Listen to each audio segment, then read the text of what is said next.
Ahí está, bueno, vamos a saludar a los que no están. Los que suelen no estar, hay dos personas en España que nunca aparecieron acá, o muy pocas veces, que es Elizabeth Miró y Juan Antonio, pero bueno, le mandamos un saludo, que sepan que los tenemos en cuenta, no los tenemos olvidados. Después, no sé, ahí Bea, no sé por dónde anda también.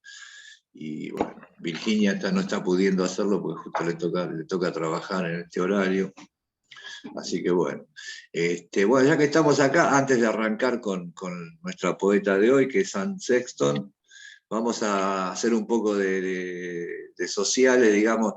Aquellos todos, a ver, levanten la mano los que presentan libros, los que están por... Bueno, pasen el chivo. Mañana. Bueno, mañana. Mañana mismo. Justo. Bueno, Raquel, a ver. Mañana viernes. Pasá bien el chivo, la dirección. 7 de la tarde, en el Centro Cultural de la Cooperación, Corrientes 1543, tercer piso, Sala Lax, es justito enfrente del Teatro San Martín para los que no lo ubican, en el Centro de la Cooperación. Así que mañana a las 7 de la tarde, en el tercer piso, Corrientes 1543, los espero. Bueno, yo Raquel no voy a poder ir lamentablemente porque sabes que yo soy un apóstol de la docencia, mañana a ese horario tengo clase, ¿viste? Podemos llegar, ¿viste? Yo como trabajo ¿viste? En el mismo edificio que el Canal Crónica, podemos llegar ahí, vamos, si llegamos a un acuerdo puedo llegar a ir con Chiche Helblum, si te interesa, no te prometo nada, No. Pero lo veo todos los días. Así que... No, ese acuerdo no me convence. Bueno, entonces lo dejamos así, ¿viste? Lo dejamos. Bueno, y Lili, vos andás también, todavía falta, pero... Así no se superpone con lo de Raquel. El jueves que viene anuncio yo porque es para el otro lunes. Bueno, perfecto. Pero bueno, ténganlo en cuenta, viste que están todos... Participo en la Alianza Francesa el lunes 5 de septiembre. Bien, perfecto. Muy bien. En la Alianza de la Avenida Córdoba. Lili presenta los libros, claro, Lili presenta los libros por kilo, más o menos, ¿viste? ¿No? Sí. Pero está bien. Así que bueno, allí estaremos en donde podamos, ¿viste? Yo si no voy es porque a veces se me superpone con el horario de clases, pero bueno, veremos qué hacemos. Bueno, entonces ya está, vamos a ir, vayan todos a lo de Raquel mañana. Bueno, vamos a arrancar con nuestra poeta de hoy, Anne Sexton. Podemos decir que es más o menos contemporánea del poeta que vimos la semana pasada, de Allen Ginsberg, ¿no es cierto? Pero bueno, de muy otra raíz, digamos, por lo menos raíz retórica, ¿no es cierto? Anne Sexton, y vamos a arrancar un poco para ponernos en órbita, acá está Alejandra Mayo, que no sé si presentará un libro o qué, pero cualquier cosa. Porque todo el mundo está presentando libros, está bien. Esto le hace muy bien a la literatura en general y a la literatura argentina en particular. En fin. Decía, ¿no? Entonces que esta Anne Sexton nació en el año 1928 y murió en el año 1974, 45 años más o menos, no había llegado a cumplir los 46, y está catalogada, vamos a entrar en los catálogos y en las taxonomías, dentro de lo que se conoce como poesía confesional. Algo vimos de todo esto cuando hicimos el ciclo general de poesía, ¿no es cierto? La poesía confesional, yo no sé muy bien lo que es, pero vamos a decir algo igual. Total, si vamos a hablar de lo que sabemos, nos quedaríamos mudos, ¿no es cierto? Pero bueno, la poesía confesional, digamos, es una denominación como cualquier otro, ¿no es cierto?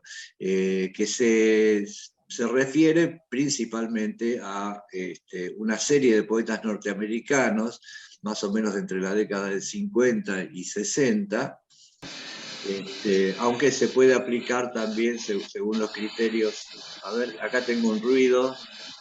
¿Quién es? Sí, espera. Ahí se fue. Perfecto. Ahí está. Bueno, que era como una cosa medio insoportable. Bueno, decíamos década del 50, 60, pero estos criterios del confesionalismo, de la poesía confesional, en realidad se pueden aplicar a cualquier tipo de poeta que tenga más o menos estas características retóricas. Acá en Argentina, si uno tuviera que pensar en un poeta o en una poeta confesional, la primera que se nos viene a la mente es Alejandra Pizarnik, por ejemplo, con la cual Anne Sexton tiene algunos puntos en común, ¿no es cierto? Y todas estas, y estos poetas confesionales tienen algo de eso, ¿no es cierto? Aunque, para mi gusto, digamos, Alejandra Pizarnik tenía un poquito más de nivel cultural, de nivel retórico, ¿no es cierto? Tenía otro sesgo, ¿no es cierto? También entra dentro de esta bolsa de los confesionales Sylvia Plath, otra de las... siempre, bueno, Anne Sexton y Sylvia Plath medio como que van en tándem, ¿no es cierto? Pero Sylvia Plath, que murió mucho más joven, murió a los 31 años, cuando digo murió, quiero decir que se suicidaron, las dos. Después vamos a ver un poquito de esa historia. Sylvia Plath también tenía mucho más, digamos, mucho más trasfondo, digamos, cultural o retórico, o al menos de lectura, ¿no es cierto? Anne Sexton empezó a escribir muy tarde, digamos, para la edad que empieza a escribir en general la gente, ¿no es cierto? Ella empieza a escribir a los 29 años. Y empieza a escribir un poco por una cuestión terapéutica, ¿no es cierto? Anne Sexton tenía problemas mentales, que se le empezaron a manifestar claramente después de que tuvo a su primera hija, a través de algo así como una depresión postparto. Yo no sé cómo funcionan esas cosas, ¿no es cierto? Después de haber tenido a su primera hija, tuvo un intento de suicidio. De los 10 intentos de suicidio que tuvo a lo largo de su vida, el último de los cuales, por supuesto, fue exitoso, digamos. Intentó hasta que al final lo logró. Entonces ella empieza a escribir bastante tarde. Y en cuanto a esto de la poesía confesional, ustedes saben, estas son etiquetas simplemente, ¿no es cierto? Más o menos basadas en algo bastante discutible, que es la retórica de cada poeta. Vamos a algunas de las características de esta poesía confesional, digamos, que podemos adjudicarle a varios de estos autores, son que son textos básicamente autobiográficos, ¿no es cierto? O sea, están fuertemente basados en la existencia personal de cada uno de estos poetas, es decir, hicieron de alguna forma de su vida, con elementos casi crudos de su vida, hicieron arte, ¿no es cierto? Después hay que ver hasta qué punto es más o menos artístico todo esto, y en fin. Entonces, esta retórica de la vida personal, esto llevar incluso, mostrar abiertamente o enunciar o contar abiertamente aspectos hasta clínicos y patológicos, ¿no es cierto?, de su existencia, también es una de las características. Esto lo vamos a ver abundante y claramente en la poética de Anne Sexton, ¿no? Términos, digamos, muy crudos, o sea, y gente, o sea, sobre todo estas mujeres, más que los hombres, que también hubo, ¿no es cierto? Por ejemplo, Robert Lowell, que vamos a decir algo también, que fue una especie de maestro tanto para Anne Sexton como para Sylvia Plath, mostraron abiertamente sus taras personales, ¿no? La Pizarnik sucede algo parecido, ¿no es cierto? Solo que ella por ahí le da un poquito más de nivel fantasioso, ¿no? Pero acá vamos a tener crudamente aspectos personales. Y estas mujeres, como Sylvia Plath, como Anne Sexton, en aquella época, ¿no es cierto?, en que la mujer americana, vamos a restringirlo a ese campo cultural, ¿no es cierto?, era una cosa que no podía tener, o estaba muy mal visto que expresara ciertas cosas que eran para decir en la intimidad, ¿no es cierto?, entre charlas de amigas, y entre charlas de mujeres, ¿no es cierto?, una sociedad obviamente muy machista, donde la mujer acompañaba, digamos, al hombre, por lo general exitoso, ese tipo de cosas, ¿no? Tan horrible. Bueno, entonces estas mujeres empezaban a hablar abiertamente de su sexualidad, por ejemplo, de sus infidelidades, del aborto, de la menstruación, qué sé yo, bueno, todo ese tipo de sus adicciones, ¿no? Todo ese tipo de cosas lo ponen en palabras, hacen su poesía con ese tipo de temas, ¿no? Y esto fue un sacudón bastante importante para lo que eran las letras en ese momento, ¿no? En ese momento, años 50, 60, lo que campeaba, digamos, era, digo, en literatura, era cierta cristalización del modernismo norteamericano, ¿no es cierto? Y estaban todavía las voces muy fuertes y casi paradigmáticas todavía de Eliot, de William Carlos Williams, de Wallace Stevens, ¿no es cierto?, que eran tipos ya, digamos, mucho más, si uno los compara esas retóricas con estas otras, eran mucho más del establishment poético, de lo que era ya aceptado, ¿no es cierto? Y estas mujeres y estos hombres de este grupo de los confesionales eran disruptivos, ¿no es cierto? Esto va en paralelo con otros dos, digamos, movimientos. Esto, o sea, ni siquiera es un movimiento el confesionalismo, eran 4 o 5 personalidades que aparecieron más o menos por vecindad o por ciertas afinidades y cierto conocimiento personal que tenían cada uno de ellos, aparecieron más o menos al mismo tiempo, pero esto iba en paralelo también con lo que era el movimiento beat, que algo vimos la semana pasada, con este remanente del modernismo, de estas figuras tan establecidas, y también con otro grupo muy interesante, a mi modo de ver, el más interesante de todos, que eran los poetas de Black Mountain, ¿no?, que tenían otra concepción de la poesía. La figura emblemática del movimiento de Black Mountain es Denise de Bertot, una gran extraordinaria poeta, tal vez la más grande de todas las poetas norteamericanas. Vamos a dejar afuera a Emily Dickinson, porque Emily Dickinson es como un extraterrestre. Pero bueno, entonces estaba todo eso sucediendo al mismo tiempo. El siglo XX, y sobre todo mediados del siglo XX, las décadas de 50 y 60, fue el gran momento de la poesía norteamericana, digamos.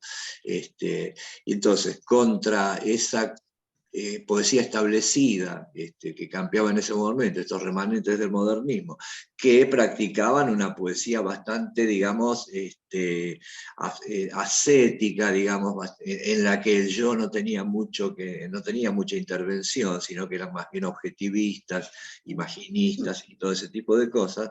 Todo este grupo de gente era absolutamente subjetivo, absolutamente subjetivo. No tenían matices así más generales de algún tipo de rescate por algún otro tipo de atajo cultural.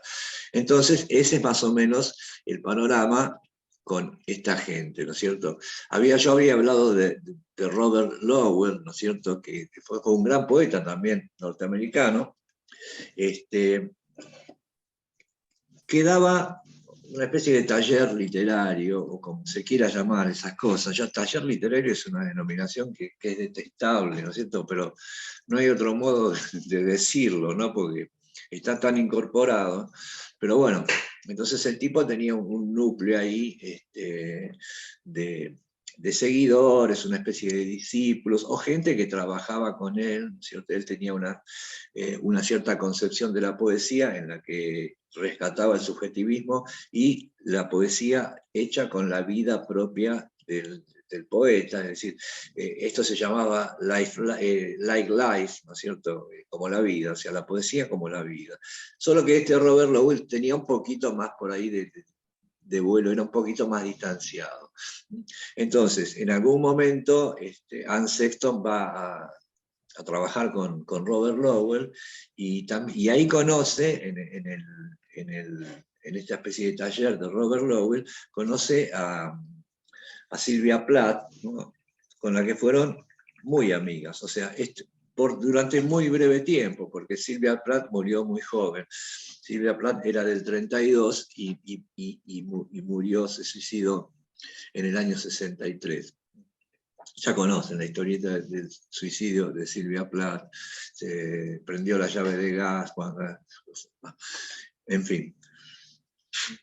Entonces, y conoce también a otra poeta ahí, a la que nunca creo que mencionamos acá, ¿no es cierto? Pero que es, a ver si para que se me fue el nombre, Cumming de apellido, a ver si la tengo acá, un momento. Bueno, no importa, conoce a otra poeta, van a ser las tres muy amigas. Esta otra poeta que les digo, creo que era Nadine o algo por el estilo. Yo tendría que tener todo esto más ordenado, ustedes saben, pero soy medio caótico por estas cosas. Esta otra poeta... Maxine Cumming se llamaba, que creo que vive todavía, tiene como 90 y pico de años. Esta es una gran poeta también, ya no con este corte confesional, pero fueron Sylvia Plath, esta Maxine Cumming y Anne Sexton, estaban muy unidas. Con Maxine Cumming escribieron varios libros infantiles en colaboración, ¿no es cierto? Y esta Maxine Cumming la ayudaba con las pruebas de galeras y demás de los propios libros de Anne Sexton. De hecho, estaba trabajando con ella en el momento en que Anne Sexton se suicida. Bien, la recomiendo, Maxine Cumming. No hay demasiadas cosas traducidas de ella, pero es una gran poeta también. Hay que traducirla a uno en algún momento. Entonces, el panorama es estos confesionales en la década del 60. Robert Lowell, que era una especie de mentor de toda esta gente, estuvo en Buenos Aires, tuvo un episodio con Borges. Lo voy a contar así, es una anécdota bastante... una cosa de borracho, porque era un alcohólico absolutamente desmesurado, Robert Lowell. Todas estas, ¿no?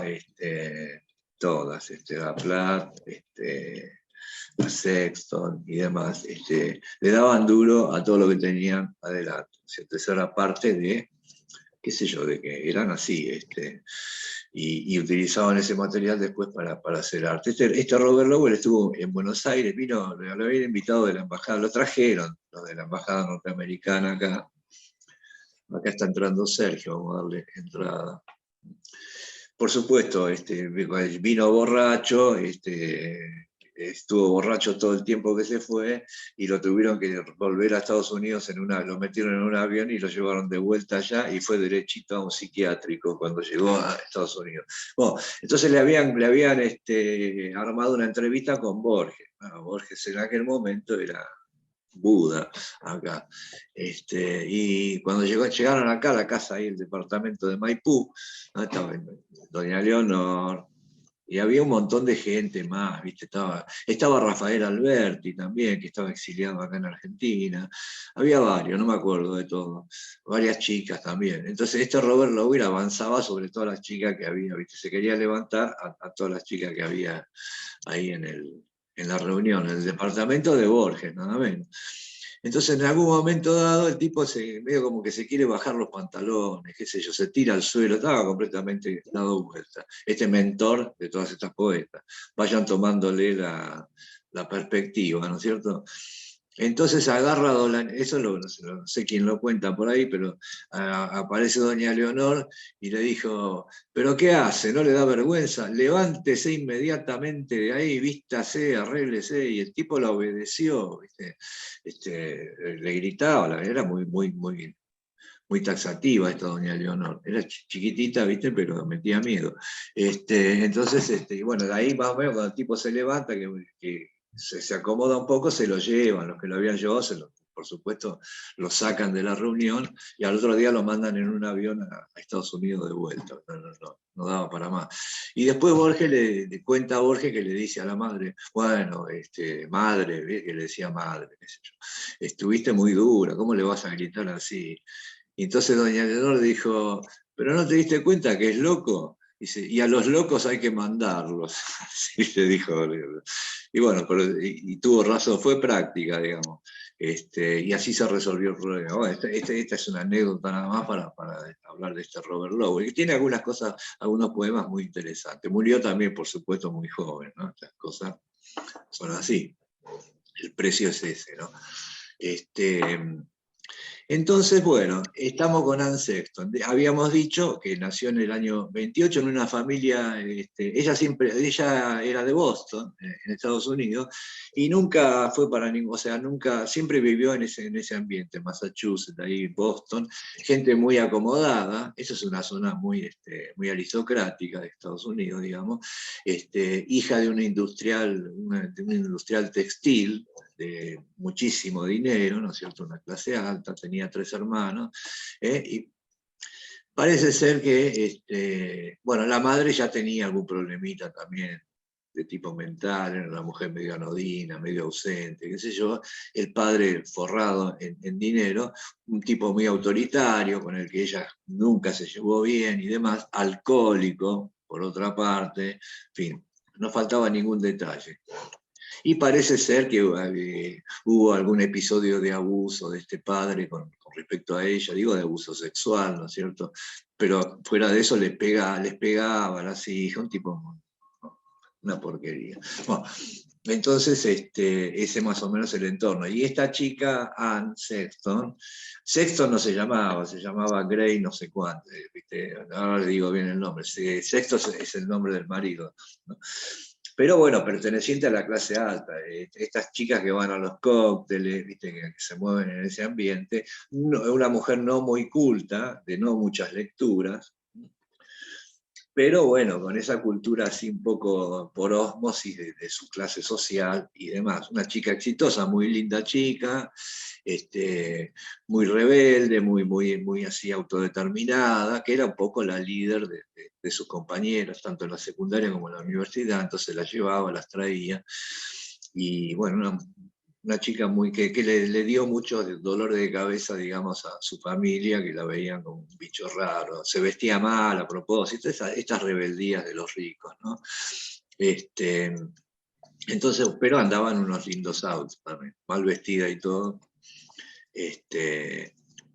En fin, ese más o menos era el plan. Y se casa muy jovencita, creo que a los 20 años, con un tipo que se llamaba no sé cuánto, ¿verdad? Sexton II, ¿viste? En Estados Unidos están esas dinastías de industriales, ¿no es cierto? Ese remedio de la nobleza, ¿no es cierto? Es también un tipo que después prosperó mucho, que tuvo mucho dinero, que también se dedicó a la industria textil, del que se va a terminar separando unos pocos meses antes del suicidio de ella, ¿no? Entonces, una relación también muy complicada en la que el marido le pegaba continuamente y ella misma decía que ella quería que él le pegara, que lo provocaba, ¿no? Estas cosas psicóticas y tóxicas, ¿no?, que se dan, estos engramas así medio raros. Bueno, estoy excediéndome en las indiscreciones personales, ¿viste? Porque esto después no es que sea demasiado interesante, porque esto pasa en las mejores y las peores familias también, pero digamos, esto después ella va a hacer poesía con todos estos temas. Esto es la poesía que ella va a plasmar después. Entonces, ella después de este tema, de este episodio cuando tuvo la hija, que tuvo esa primera internación, estuvo muchas veces internada por meses y meses en psiquiátricos, ¿no? De hecho, las hijas iban a la casa de los abuelos, que fueron las que en realidad las criaron. Ella era incapaz, ¿no es cierto? Las desatendía. Ella le pegaba a la hija también, tenía episodios así de violencia. Bueno, un desastre la vida personal, digamos. Y después de esta primera internación, ella se empieza a tratar con un psiquiatra, ¿no? Que se va a tratar varios años, hasta que el tipo después se fue de la ciudad y ya quedó medio colgada del pincel. Entonces, en una de estas sesiones de terapia que hacía con este psiquiatra, parece ser que Anne Sexton había visto en un programa de televisión una especie de documental, ya tenía como 25, 26 años, dedicado al soneto.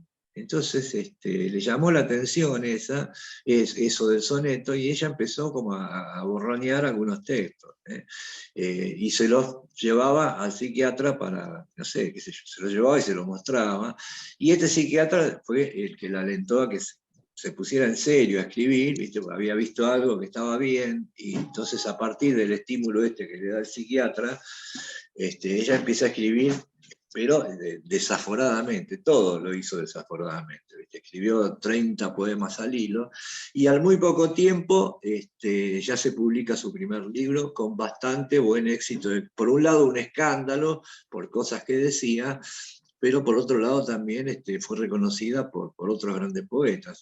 O sea, empezó, digamos, con el pie derecho. Una mujer que nunca había escrito nada, una ama de casa, digamos, destinada a otro tipo de vida, pero ella, bueno, nunca se iba a acomodar a ese tipo de vida, ¿cierto? Entonces, bueno, este es más o menos el arranque de su carrera. Ella después, ya puede haber escrito, incluso, y encima empieza a ser premiada ya muy, muy rápidamente. Le publican cosas en grandes revistas, en Harper's, en el New Yorker. Esto tiene que ver, yo lo puedo atribuir a una cuestión de contactos, de clase, ¿no es cierto? Son accesos, atajos a veces que uno...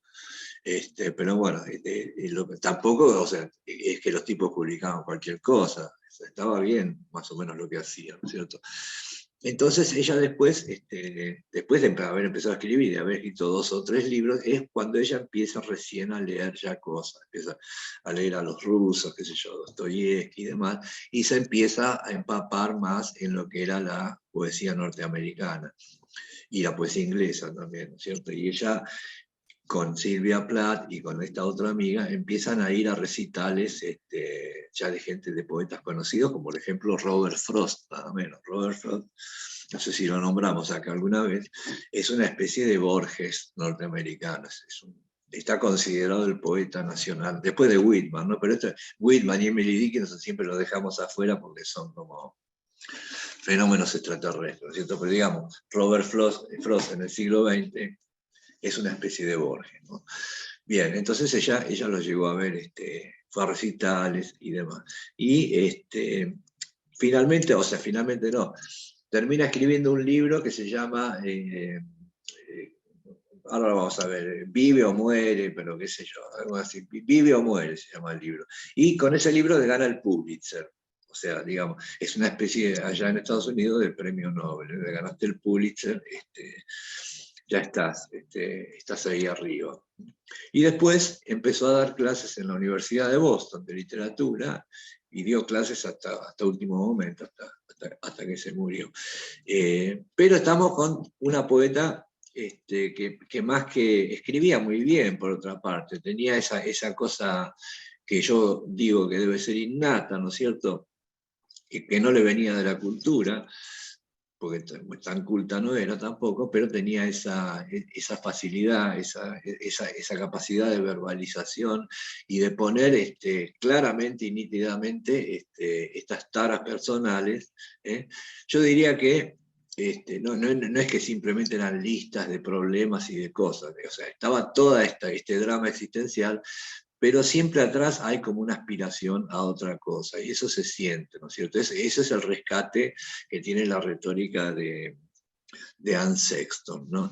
Y son textos muy potentes, muy impactantes, que también habría que leerlos en inglés, por supuesto, porque tienen también su plus ahí, ¿no es cierto?, al ser escuchado.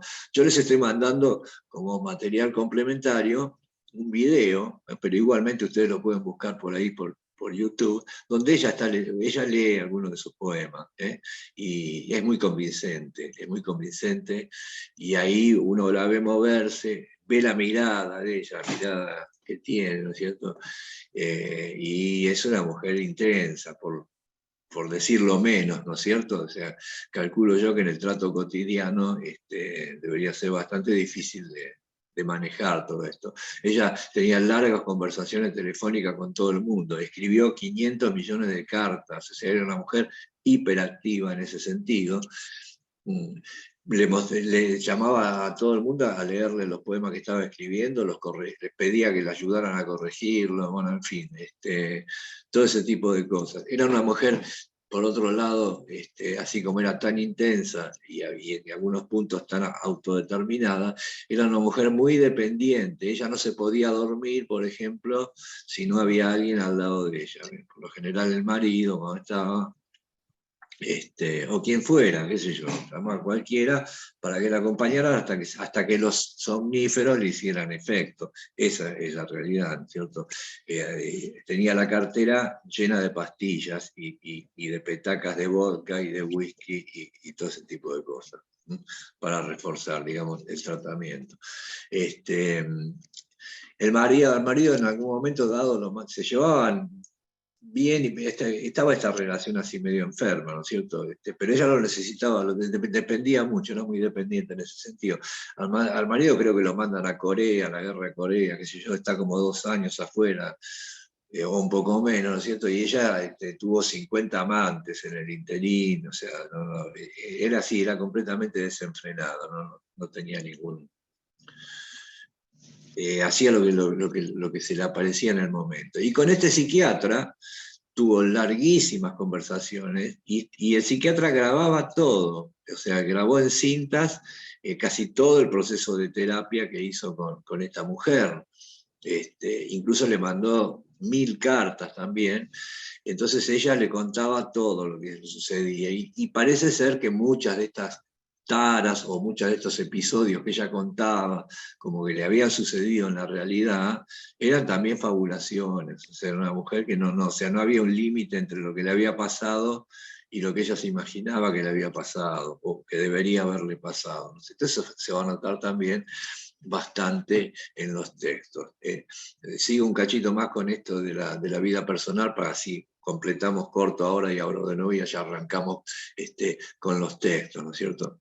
Si uno compara, por ejemplo, textos de Anne Sexton con los de Sylvia Plath, uno inmediatamente hay una diferencia enorme, pese a que también Sylvia Plath mostró sus taras de alguna manera, pero Sylvia Plath tenía ya como un filtro cultural que Anne Sexton no tiene, es mucho más brutal Anne Sexton. En cambio, Sylvia Plath mechaba estas taras personales y las elevaba casi a unas cuestiones mitológicas. Recurre mucho a la mitología griega, un poco como para tercerizar estas vivencias tan íntimas y demás.